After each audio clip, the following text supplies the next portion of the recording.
Agora a gente vai ter a palestra do Bernardo Latorre, tá? Ele é da Pontifícia Universidade Católica do Chile e vai falar sobre epidemiologia e manejo do cancro europeu da macieira no Chile. O Bernardo, ele é engenheiro agrônomo pela Universidade do Chile em 1969, mestrado em fitopatologia pela Universidade de Davis, Califórnia, doutorado em fitopatologia pela Universidade de Davis, Califórnia, pós-doutorado em fitopatologia pela Universidade de Michigan. Professor titular da Universidade Católica do Chile, diretor do Departamento de Fruticultura e Enologia, tá?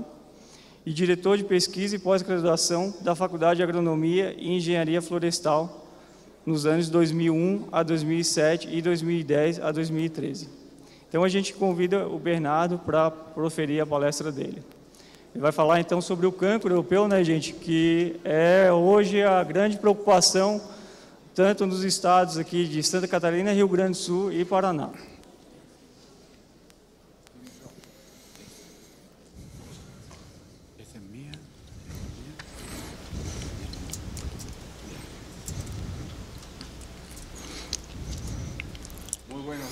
Bom dia, muito bom dia. Peço desculpas, porque a minha apresentação será em espanhol. Mas, digamos que vocês podem compreender. E o título não é atrevi a me aventurar a fazer em português. Somente o título. Quem sabe em uma próxima oportunidade eu terei tempo necessário para fazer essas palestras no seu idioma.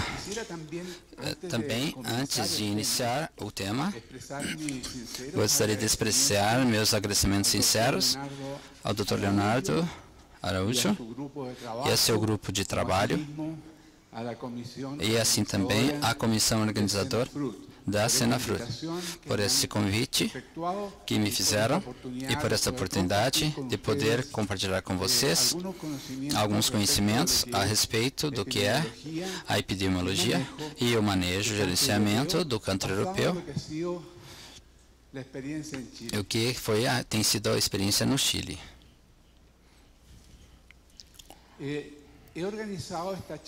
Eu estava organizando essa palestra ao redor dos temas que aqui eu indico.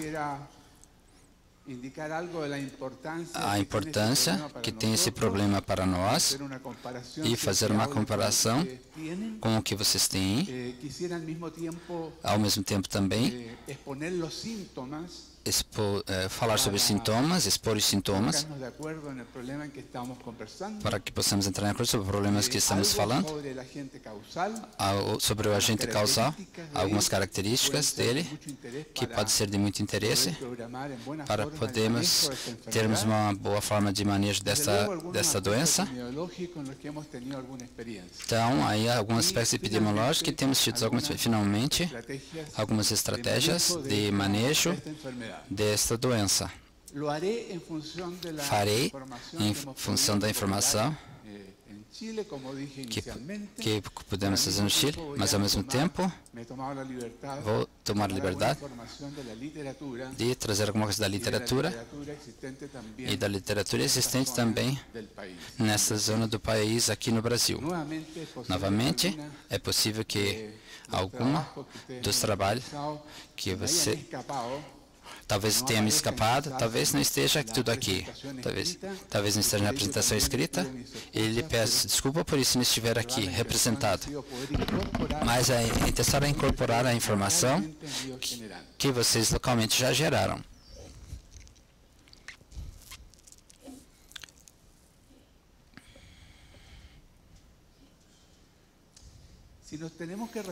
Se temos que nos referir à importância do cancro europeu, imediatamente temos que enfatizar que em algumas partes do mundo existe um dano não tão pequeno assim, associado à podridão do fruto. E a causa talvez algumas vezes as perdas são consideráveis.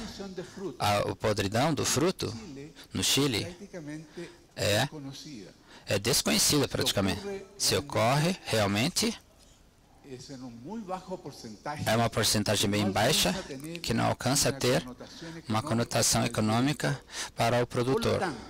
Portanto, o que sim tem é o desenvolvimento dos cancros nos ramos, que vão ficar aí nos ramos e talvez no tronco, aí então afetando de forma muito severa não somente os ramos, o tronco, mas a frutura produtiva da maçã. Nesse momento, vamos falar fundamentalmente ao cancro europeu e afeta, então, aí a madeira de fruta. Somente para citar algum exemplo aqui, quando o problema aqui é podridão, então as lesões aqui, nessa cavidade ali em cima, onde tem haste, e isso aparece antes da colheita, em outras circunstâncias, durante o período de armazenagem do fruto também. Podridão, então, ali no haste do fruto. Aqui tem alguns detalhes também do dano calicinal, como se observa ali, que vai progredindo levemente e vai invalidar o valor comercial que essa fruta poderia ter. E a superfície pode ser, tem aí a população do patógeno, em algumas circunstâncias, resulta relativamente fácil separar o tecido danado do tecido são, e é o que se pretende ser mostrado aqui nessa fotografia. Bem, nosso meio no Chile, o cancro europeu, se vamos medir para sua prevalência e sua severidade, prevalência no sul, e ali em vermelho a severidade, então como ramas doentes em porcentagem, algumas localidades tem muito, em outras localidades existem muitos. É um tema que varia consideravelmente de norte a sul. Ele acontece normalmente de norte a sul, vai aumentando então a quantidade de chuva anual, que é um requisito fundamental a queda de chuva para o desenvolvimento deste problema, a quantidade de chuva. Na rama de Talca, então a média de chuvas anuais superamos 500 milímetros anuais. Já na zona chamada Angol, estamos próximo dos 800 a 900 milímetros de chuvas anuais. E isso pode fazer essa grande diferença entre uma localização e outra. Desde já, dizemos que é uma enfermidade tremendamente dependente do clima, do ambiente e especificamente da quantidade de água livre de precipitações anuais, então de chuvas.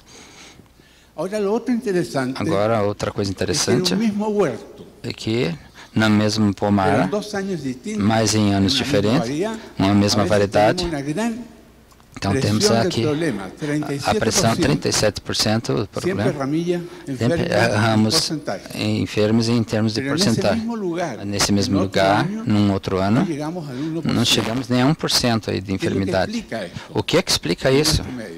No nosso meio, é possivelmente o fator água livre, chuva, precipitação, grandes diferenças que temos entre um ano e outro, entre 93 e 95, aí no mesmo pomar em termos de precipitação.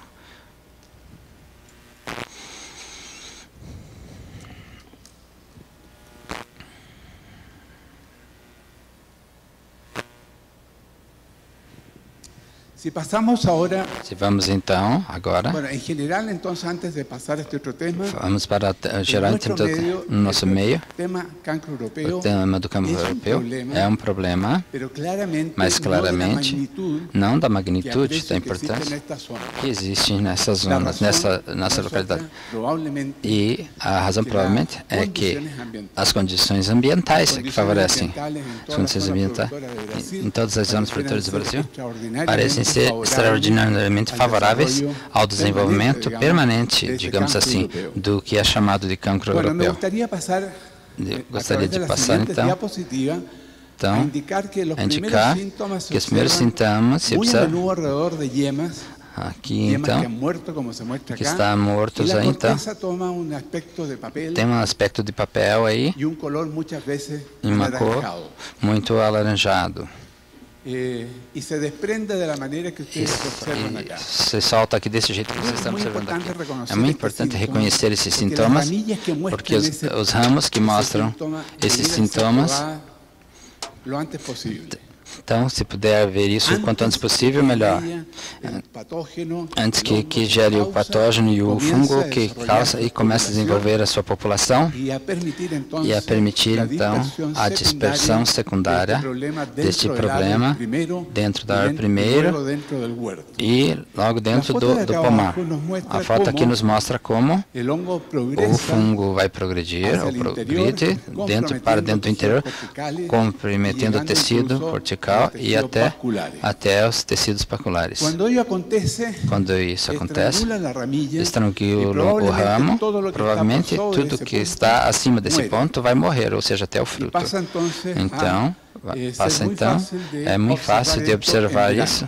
Aí no verão você pode ver facilmente. Aqui tem uma foto adicional para ver o aspecto da lesão relativamente novo. Então, com esse corte paperiforme e com essa cor mais ou menos alaranjada, esses são seus primeiros estágios. Outra fotografia aqui, então, simplesmente para insistir nesse tema. Então, esses sistemas aqui alaranjado, como parece um papel, e vão comprometer os centros brutais. Mas em geral, está associado a uma gema que morre provavelmente durante o inverno.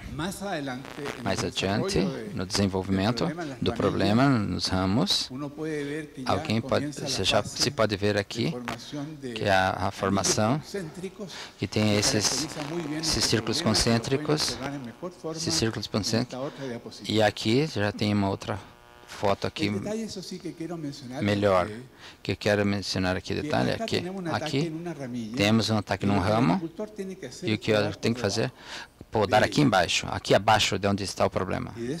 E dessa maneira, você vai corrigir o problema, fazendo essa poda, ou reduz o risco de desenvolver um problema maior, fazendo esse corte. Isso é certo, você pode fazer, mas neste caso aqui, desse agricultor aqui, tem uma planta no seu primeiro ano, no segundo ano e no mesmo pomar. Claro que pode podar, mas sim, tem que fazer algo, e talvez o dano é considerável.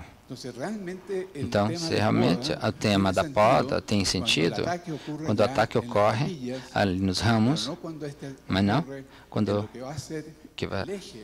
que já está no tronco da minha pomácea, da minha árvore de maçã. Se isso acontecer, normalmente, estamos perdendo praticamente a planta em si. E temos a obrigação de trocar, arrancar e trocar. Isso é um dano econômico extremamente importante, se você tem que arrancar a árvore toda e trocar por outra.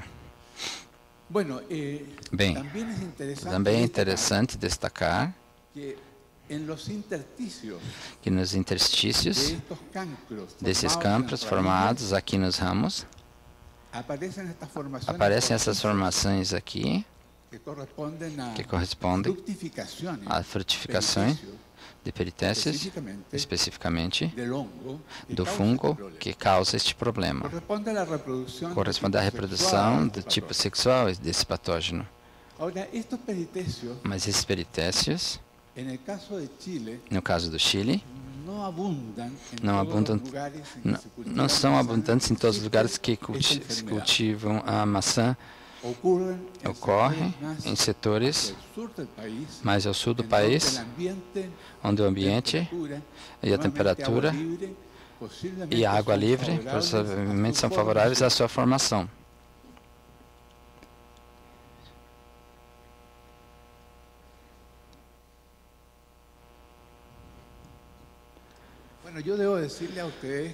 Bom, eu dizia a vocês que muitas coisas acontecem com a idade. E uma das coisas que não é muito cômodo, que os velhos secam a boca. Então, perdoe-me, se tenho que, com frequência, tenho que sair e tomar um gole de água aqui para poder continuar, porque a boca fica um pouco seca. Esse é um tema associado exclusivamente à minha idade, ok? Devido à idade, minha boca seca, eu preciso tomar água. Então, quem sabe um pouco de vinho, quem sabe? Poderia melhorar meu dia. Mas quem sabe os organizadores vão me conseguir o vinho para a próxima oportunidade. Então, por favor, eu acho que vocês conhecem isso. Aqui nesses interstícios, vocês podem ter informações desses peritécios de uma cor vermelha muito intensa, que reduz muito facilmente no reconhecimento e detectar. Também, quem sabe, às vezes, antes que os peritécios, esse patógeno pode formar esse tipo de estrutura, branqueadas, cremosas, às vezes, que correspondem, então, a uma face assexuada, e são esporodóquios dos agentes causais. E neles produzem uma quantidade enorme de inóculos, inoculadores, conídeas, por exemplo, que são as esporas de origens assexuadas. E tanto as conídeas como os peritécios produzem os ascóporos e são dispersados com muita eficiência na árvore e dentro do pomar. Existem alguns antecedentes que indicariam que as cóporas podem se transportar através do vento por um percurso de 100 metros a 150 metros aproximadamente. Os ascoporos vão ser levados pelo vento. Mas esse número que alguém fala parece um pouquinho detalhista demais, muito precisa. Mas eu acho que nesse caso poderia ser importante mencionar essa situação, porque se tem algo que jamais pode ocorrer no manejo dessa doença, é que o viveiro, que sejam feitos a menos de 100 metros de um pomar que esteja infectado. Captaram, então, se estiver a menos de 100 metros. Com a cabeça, por favor, façam sim. Se então, repito. Nunca um viveiro deveria estar, um viveiro bem manejado, deveria estar do lado de um pomar ou vizinho de um pomar onde existem este problema. Razão. Assim como a árvore adulta se infecta, assim também a planta a nível do viveiro também. Com o problema, a enfermidade não vai ser observada no viveiro, mas vão ver ela 1 ano ou 2 anos, ou quem sabe 3 anos, depois de plantada. Não se pode ver ali quando é pequena, mas mais tarde vai. E o que vai acontecer no final é que, sem intenção, vocês estão transportando o cancro europeu de uma localidade para outra, sem ter a intenção, desde um local para um outro local, sem a intenção de fazê-lo. E isso você precisa evitar, então, nunca a menos de 100 metros, de 100 metros para frente a distância do viveiro, então, e de um local que tenha infecção. A nível de viveiro, então, se existe algum sintoma, esses são absolutamente pouco evidentes. Além disso, vão poder encontrar necroses ao redor do tecido, como se indica aqui nessa fotografia, do tecido vascular, a zona do ponto. O autor dessa foto foi capaz de fazer assim, mas também esse tipo de lesão pode ter uma outra origem. Nem tudo que se necrosa no viveiro, ao lado da planta, e que toma esse aspecto, pode ser por causa do cancro europeu. Bem, a nível de viveiro, esses primeiros sintomas, alguém pode até detectar, mas tem que levar em consideração que para fazer são necessárias análises meteorológicas moleculares ou ambas específicas. E as análises são destrutíveis. Eu tenho que cortar a planta para poder fazer esse tipo de análise e entender se neste viveiro tem ou não tem plantas que estão doentes. E passa a ser uma análise um tanto custosa. Tem custos aí associados econômicos. Bem, falando sobre dos patógenos, podemos dizer que formam colônia com relativa facilidade e muitos meios de cultivo. Existem muitos meios de cultivos propostos. Alguns muito conhecidos, como essa doença mencionada, garganta pestrosa, mas outros mais conhecidos. Mas tomam em geral como esses que vocês estão vendo aqui. Uma coloração, algumas vezes como amarelada, um pouco mais alaranjada, algumas vezes. E que permite uma primeira aproximação à identificação deste fungo. Logo,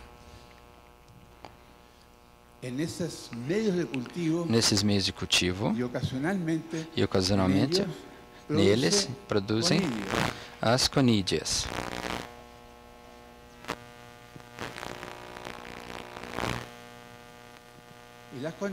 E as conídeas, podem observar aqui vocês, existem dois tipos de conídeas, umas grandes, as macros, e as menores, que são chamadas de microconídeas.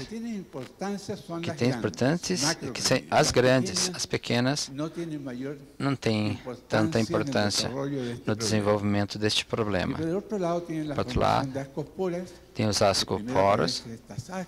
Primeiro aqui, essas asas, e daí são liberadas. E o detalhe, vocês têm aqui à esquerda.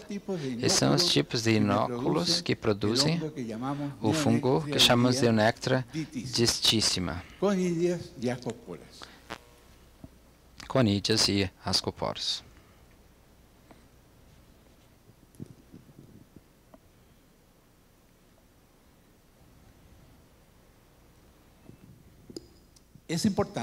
É importante levar em consideração que o patógeno causador do cancro europeu somente penetra, poderia, mas também faz por aberturas naturais, como são as lenticelas. Mas as feridas são as que mais têm, de acordo com numerosos estudos, através dessas feridas, aquelas que deixam as folhas ao cair, que chamamos de cicatriz. Por cicatriz o fungo não penetra, mas por feridas, por lesões, uma vez que cerra e tem a cicatriz, pode acontecer em alguns casos e outras vezes lentamente, o patógeno não tem condições através dessa cicatriz, mas somente através da lesão. Então a ferida, que no outono, quando elas caem, a via de penetração, considerada em Chile, como em outras partes, como em outros lugares também. Então, a ferida, a lesão. E isso também no Brasil. A parte basal desta apresentação, eu colocava algumas referências para quem quiser depois estudar, olhar, ver sobre esses temas, onde eu busquei ali as informações.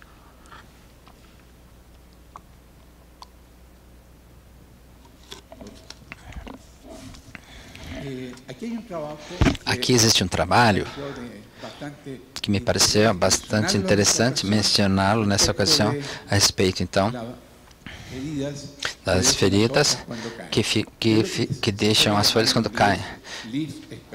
Então, que chamaram de cicatrizes da folha. Esses dois colegas do Brasil, Alves, eles têm um trabalho de grande importância na Nova Zelândia, do ano passado na Nova Zelândia, e vejam vocês aqui que, de acordo com os dados que eles apresentam, as feridas, através do tempo, é a via mais importante para a penetração, enquanto que a mais à direita aqui da barra significa que existe uma maior porcentagem de desenvolvimento dos sintomas.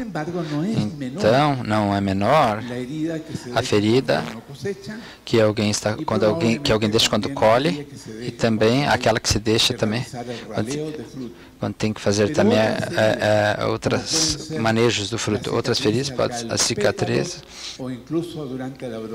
ou durante a brota, de acordo com essa investigação, teriam então uma importância escassa. Outro que quero indicar, a partir desse trabalho, o dado positivo, e que vai variando um pouco a vulnerabilidade dessa ferida entre os meses de dezembro a julho, chegando no mês de junho a ter uma vulnerabilidade alta.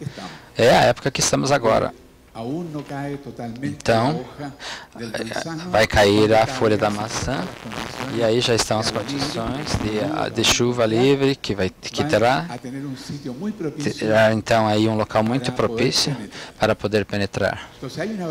Então, existe uma variação no tempo.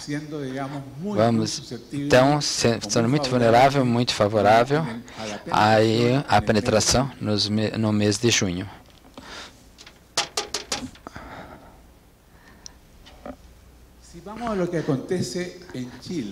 Se vemos o que acontece em Chile a respeito da inoculação, aqui temos os esporos, que variam de 0 a 100 por campo de microscópio entre os meses de abril e novembro. Queda de folhas no Chile aproximadamente abril e maio. Junho, para essa época, todas as folhas já caíram em junho. Depois aqui temos fim de agosto, setembro a brota, e o fruto já está aqui em outubro. E então, em novembro, meio de novembro mais ou menos, aí teremos a colheita. O que ocorre? Ocorre que na época que consideramos que os períodos de maçã está altamente suscetível a esse problema, predominam as conídeas. Não tem observação em termos de formação de talca, então de ascoporos aí. Mas na primavera, sim, com ascoporos, isso coincide com estados de frutos e aí adiante. O que tem que enfatizar é que no nosso meio, somente vamos ter água livre de uma forma importante neste período, a queda das folhas. Mas aqui, as chuvas começam a rarear, chegando praticamente até o fim de novembro a ser quase zero. Então, o risco de ter infecção de cancro europeu da primavera não existe. É extremamente baixo.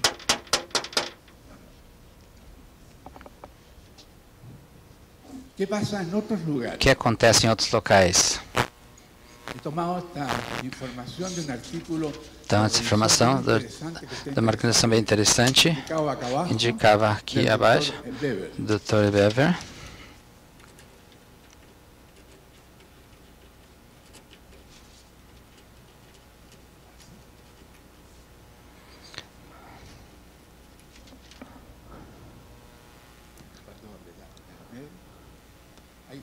Agora sim. Então, o que ele queria indicar aqui?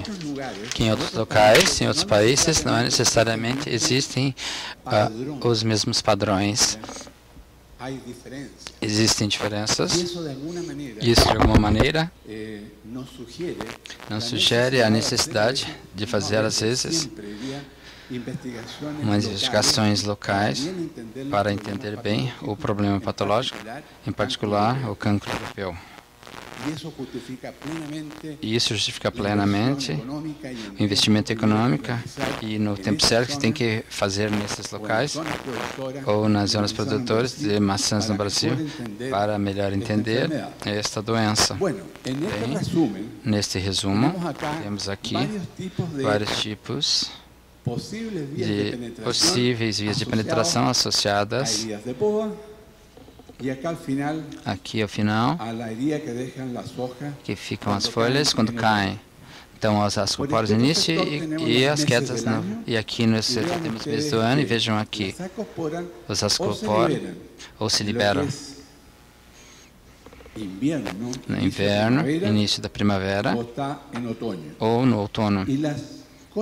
E as conídeas, aqui em todo o período do crescimento da maçã durante o ano. Novamente, no norte da Europa, as feridas têm bastante importância. No Chile também pode acontecer, talvez, na poda. Talvez se em junho, julho fazem aí a poda. E quem sabe nessa época, não há necessariamente disponibilidade de inoculação. Portanto, não se vê como um tema tremendamente importante. Mas ocorre. Mas em outros países, a ideia da poda, sim, é importante. Como aqui mesmo, nesse caso, tem de destacar aqui, das folhas que caem. Esses dois fenômenos vão ocorrer. Primeiro associado a esse período de inoculação e ao segundo, nas folhas, queda de folhas associado a este outro período no outono e que abundam, por um lado, a conídea e também os ascoporos. E, em consequência, a dinâmica que esse fenômeno pode ocorrer está muito condicionado às condições de cada local, especificamente por os ambientes que podem caracterizar isso. Se vamos a outro tema, em algum momento nos interessou conhecer como era a resposta do lado chileno a um fator temperatura.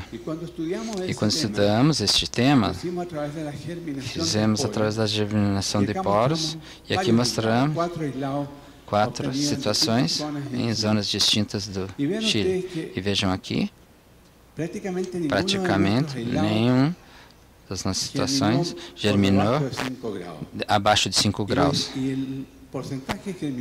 E a porcentagem de germinação foi aumentando para um máximo de 20 a 25 graus. E daí vai decrescer.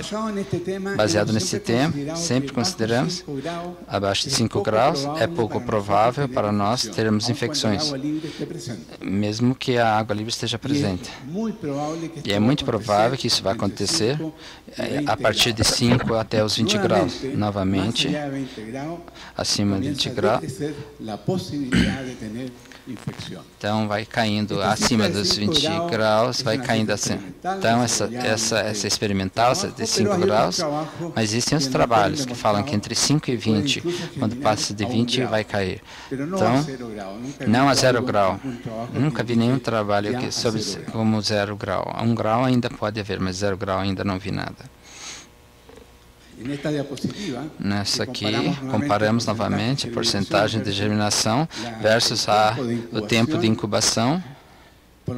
Pelo menos em 24 horas, 0 graus, não temos germinação. Assim, sim. E claro, a máxima germinação está entre 20 e 25 graus, que é claramente, assim, entre 20 e 25 graus, não é uma temperatura que caracteriza, que vai fazer com que caia as folhas. Nesse período, provavelmente, a temperatura vai estar de 15 graus, de média. Então, a temperatura que vai permitir uma considerável germinação do inóculo e, portanto, me abre a possibilidade de ter um bom nível de infecção. Bem, tivemos também uma universidade que vimos o efeito da temperatura, então, versus a prevalência da enfermidade da doença. E fizemos a 5 graus, isso aí, a 5, a 10, a 15 e a 20. E encontramos tipo de resposta a 5 graus. Praticamente não temos doença, mas vai crescendo de uma forma importante, linear praticamente, até 90 e tantos %, à medida que vai subindo a temperatura, desde este ponto até esse outro ponto.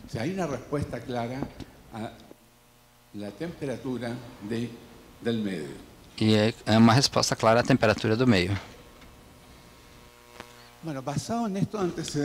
Bem, passando a esses antecedentes, formulamos uma proposta que posteriormente se usava para ter alguma base sobre a qual produzirmos um alarme de advertência ou termos um prognóstico da infecção pela cicatriz das folhas. E a curva de resposta que usamos, então, horas de água livre, quanta água livre versus temperatura. A água livre está medida, nesse caso, em tempo, em horas, de ramos molhados. Eu necessito, frente aqui à temperatura, para conseguir o mínimo de infecção ou de germinação da árvore. E ao obter essa relação, posteriormente, podemos usá-la para estabelecer, então, a necessidade ou a não necessidade de fazer algumas aplicações fungicidas em detrimento dessas condições.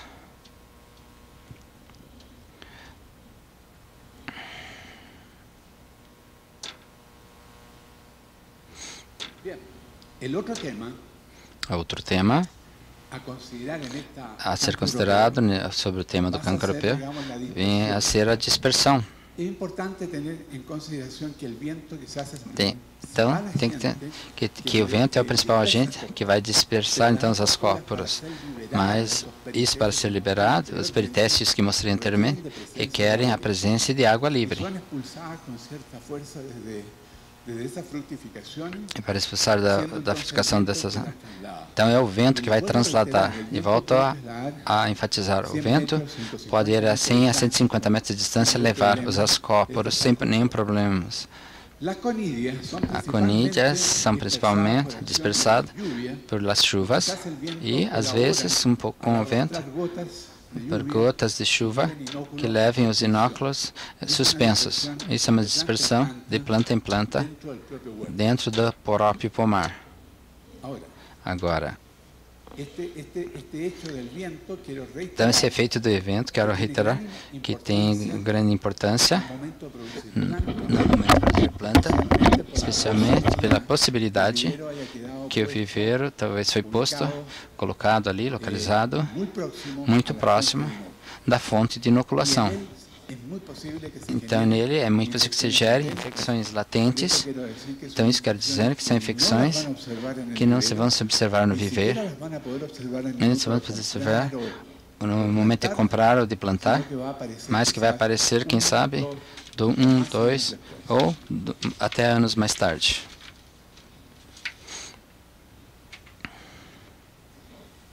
Bem, quais são as estratégias para o controle efetivo? Primeiro, tem que dizer que existe uma doença que requer a integração de várias estratégias de controle. Não existe uma única estratégia que permite, digamos, ter um manejo adequado de cancro europeu. Nela, aqui vemos a importância, então, do controle cultural e químico também, ou das culturas e dos químicos. São as duas formas mais importantes de poder lidar, manejar este problema. O primeiro ponto, qual deveria ser? Já falamos, o primeiro ponto deveria ser sempre a produção de plantas livres de cancro europeu, obviamente, a nível de viveiro, quando estão produzindo as mudas. Então é preciso assegurar que tanto que são sãs as plantas, então os materiais que se vão propagar também vieram de plantas mães que não mostrem presença de cancro europeu nelas por nenhum motivo. Esse é o ponto inicial. Então, depois dos porta-enxertos, devem estar livres, então, desses materiais de propagação desde as plantas mães, também devem estar sempre daquela planta, de alguma maneira, foram testadas, foram observadas, que não tem evidência nenhuma do cancro europeu nessa planta mãe. Havia dito anteriormente e enfatizo que a detecção dessas infiltrações latentes em plantas de viveiros, por exemplo, é possível. Em métodos biológicos, moleculares, são os quais onde não vou detalhar, mas também pode encontrar com facilidade na literatura. Dr. Wenneken fez um trabalho onde pode encontrar alguns detalhes. Para aqueles que têm interesse nesse sentido, vocês podem ver. Então, é importante também destacar que o tamanho da amostra para fazer essas análises é importante. Para ter uma informação confiável e de interesse, que seja interessante, que me permita tomar alguma decisão bem apoiada, preciso de uma amostra maior de 300 árvores, por exemplo, e aceitando que a incidência nesse lote não passe de 1%, e aceitando que terei uma probabilidade de detecção de até 95% de detecção. Então, digo isso simplesmente para fazer, quando um procede a determinar um lote de plantas, existe ou não problema, não vai pegar uma planta, nem dois, nem três. Tem que ser uma amostra consideravelmente grande, o que requer tempo e vai custar dinheiro. E são análises que são destrutivas, se perdem as plantas. A segunda possibilidade é a poda.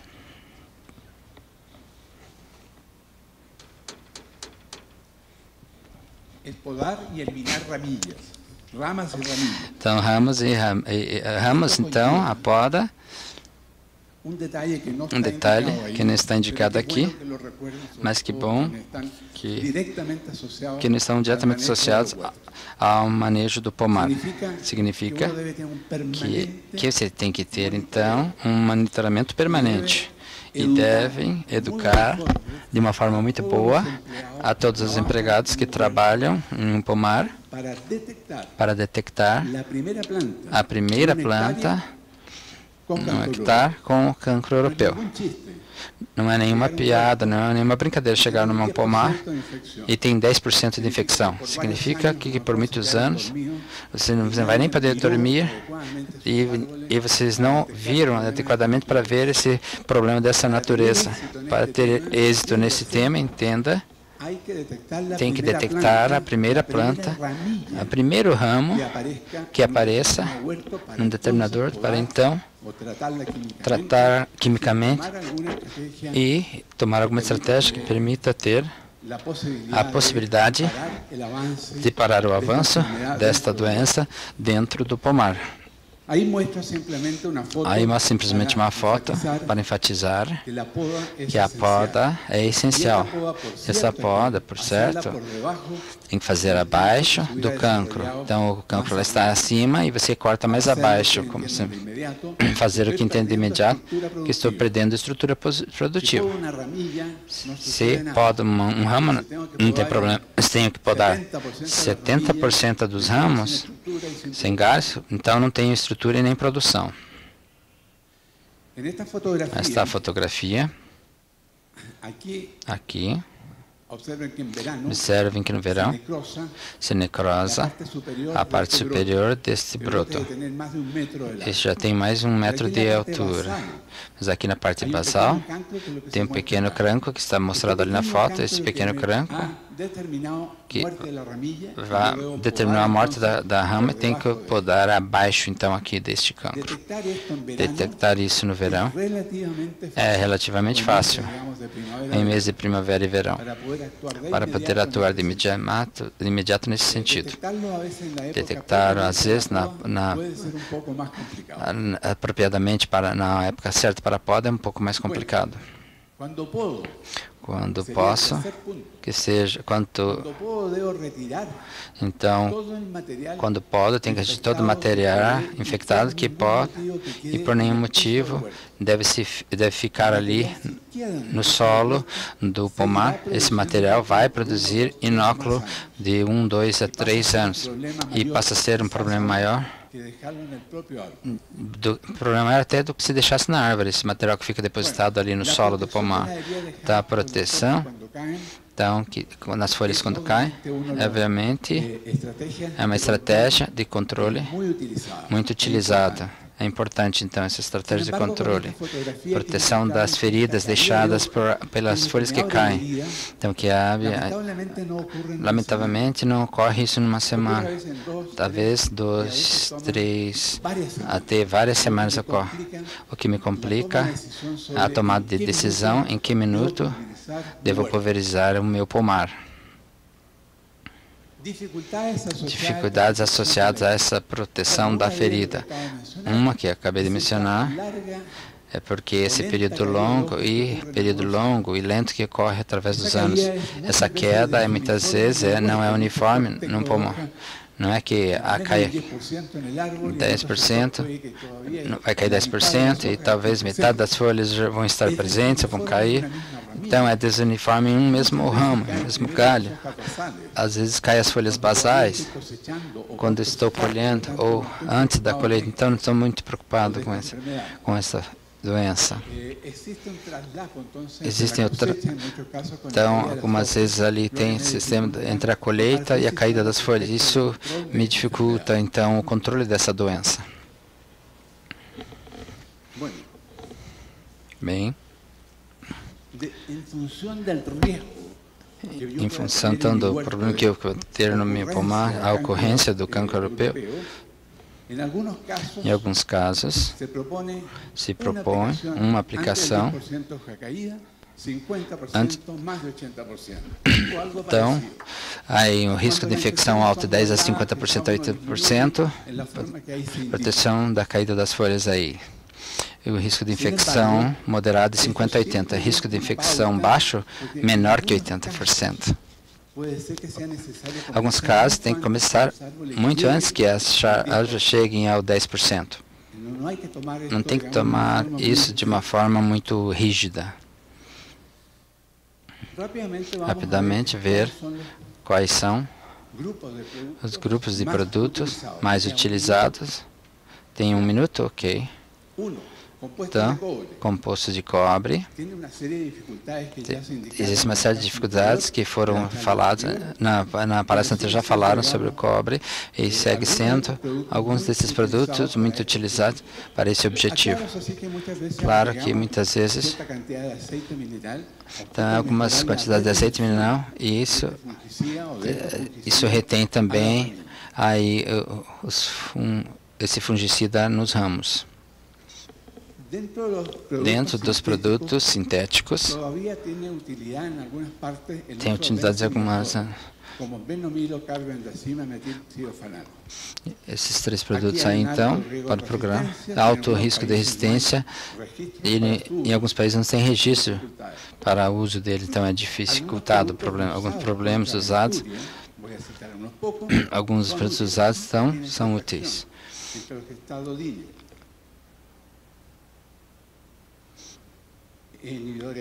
Inibidores de esteroides, então, proteção da tebuconazol,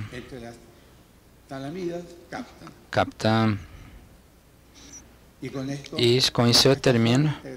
Eu agradeço a sua paciência e obrigado novamente por essa ocasião de estar aqui com vocês. Muito obrigado.